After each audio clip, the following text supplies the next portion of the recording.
মন্দিৰত যাবলৈ ফুল ছিঙি আছোঁ ওৰাঙৰ শিৱ মন্দিৰত যাম আৰু ভাবিছোঁ ভ্লগ বনাওঁ আৰু আপোনালোকৰ লগতো শ্বেয়াৰ কৰোঁ বহুতে দেখিছে বাৰু ওৰাঙৰ শিৱ মন্দিৰ আৰু যিসকলে দেখা নাই এই ভিডিঅ'টো তেওঁলোকৰ বাবে বাকী আগলৈ কৈ থাকিম কিহৰ কাৰণে হঠাৎ শিৱ মন্দিৰ যাবলৈ ওলালোঁ আগলৈ আপোনালোকে ভিডিঅ'টো চালে গম পাব আৰু শিৱ মন্দিৰত মই জনামতে বগা ফুল দিয়ে আৰু বেলপাত দিয়ে বেলপাতটো নাই বাৰু ইয়াতে সেইকাৰণে বগা ফুলেই দিওঁ আৰু আমাৰ ঘৰতে বাৰু যথেষ্টখিনি ফুল আছে তাৰে মাজত এইখিনি ছিঙি কৰি মই দিছোঁ আৰু ঘৰৰ কাৰণেও থ'ব লাগিব যিহেতু ঘৰতো শিৱ থান আছে আমাৰ তাতো দিব লাগিব গোটেইখিনি মন্দিৰত দিলে নহ'ব আৰু গছতো থ'ব লাগিব সেইকাৰণে মিলাই কৰি ছিঙিছোঁ আৰু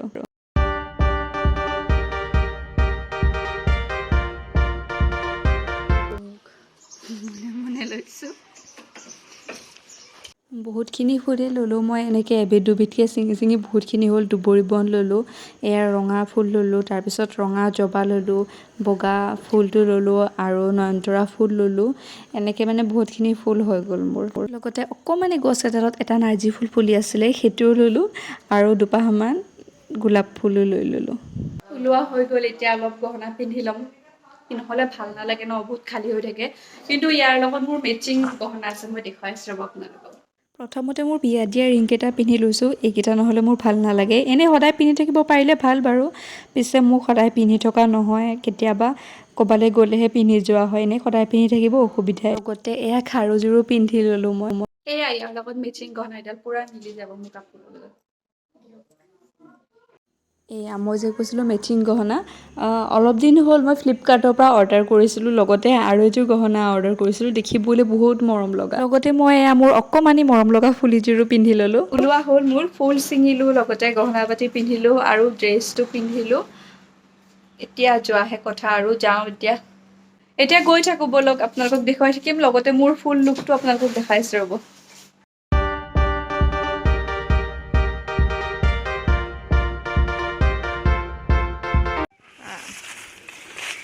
যাওঁ আমি ওলাইছোঁ আমি যাবলৈ ইমান এখন টমটমত ইমান এগাল মানুহ নতুন নতুন বছৰত ভগৱানৰ ওচৰৰ পৰা আশীৰ্বাদ লৈ আহোঁ এতিয়া পৰিয়াল এয়া হৈছে ওৰাঙৰ হৰিহৰ শিৱ মন্দিৰ মই যাওঁতে ভিডিঅ' নকৰিলোঁ নহ'লে বহুত দীঘল হৈ যাব একেবাৰে লোকেশ্যনতহে গৈ ভিডিঅ' কৰিলোঁ এই আমাক মন্দিৰত মাতা মানুহজনী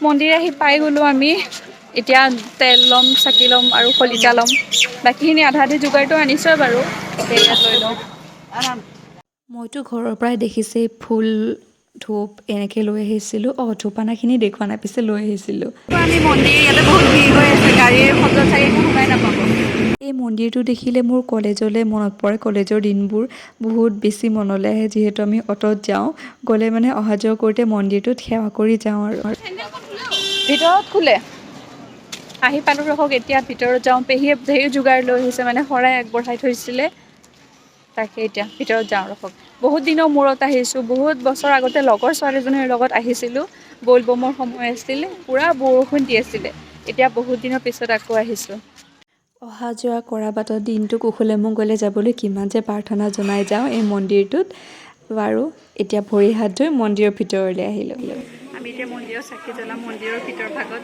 যাম আৰু তাত চাকি জ্বলাম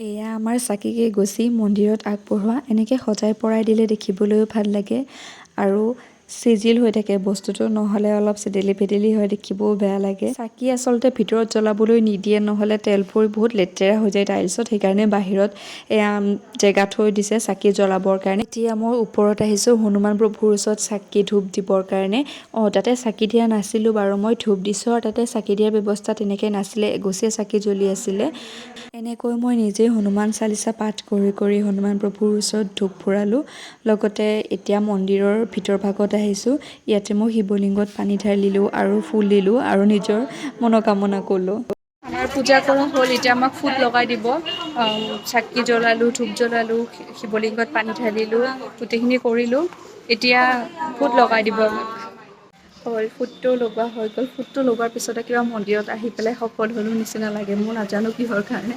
আগৰ পৰা মানে এনেকুৱা লাগে যেন মই মন্দিৰত আহিলে আৰু ফুটটো নলগালে যেন মোক সফল হোৱা নাই, ভগৱানে যেন মোক সোমা পোৱা নাই সেনেকুৱা লাগে। কিন্তু ইয়াত আহি ভাল লাগে, মই বহুত ধুনীয়াকৈ হেৰি কৰিছোঁ, মানে পূজা কৰিব পাৰিছোঁ, বহুত ধুনীয়াকৈ ভগৱানৰ ওচৰত ভগৱানক মাতিব পাৰিছোঁ, সেইটো কাৰণে মোৰ বহুত ভাল লাগে। মানুহ ভিৰ আছিলে যদিও মানে ধ্যান ভংগ হোৱা নাই আৰু। এতিয়া মই পাৰকেইজনীৰ ওচৰত আহিছোঁ, সিহঁতৰ যে ইমান ভোক নহয়, সিহঁতৰ ভোক দেখি মই মোৰ ভাগৰ প্ৰসাদখিনি সিহঁতক দিলোঁ। সিহঁতৰ পেট ভৰা মানে মোৰ সন্তুষ্টি পোৱা। এতিয়া মই নন্দী মহাৰাজৰ ওচৰত নিজৰ মনোকামনা কৰোঁ। পূজা কৰা হৈ গ'ল, এতিয়া আমি ঘৰত যাম।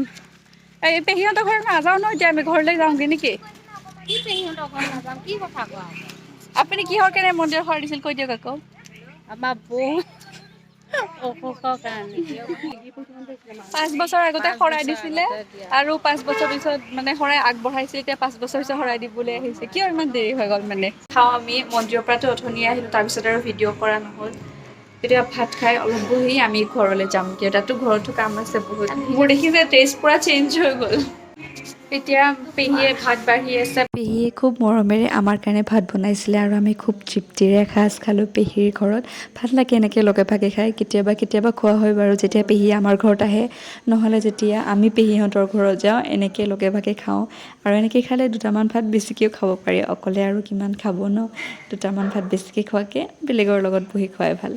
এতিয়া আমি পেহীহঁতৰ ঘৰৰ পৰা যাবলৈ ওলাইছোঁ আমাৰ ঘৰলৈ। আৰু ভিডিঅ'টো ইয়াতে শেষ কৰোঁ। আপোনালোকৰ ভিডিঅ'টো চাই কেনেকুৱা লাগিলে কমেণ্ট ছেকশ্যনত জনাব। আৰু চেনেলটো ছাবস্ক্ৰাইব কৰি দিব, যিহেতু ভিডিঅ' আহিয়ে থাকিব, সেইবোৰ চাবলৈতো চেনেলটো ছাবস্ক্ৰাইব কৰিব লাগিব ন। ছাবস্ক্ৰাইব কৰি দিব আৰু ভিডিঅ'টো ইয়াতে শেষ কৰোঁ। আজিলৈ আহিছোঁ, বাই।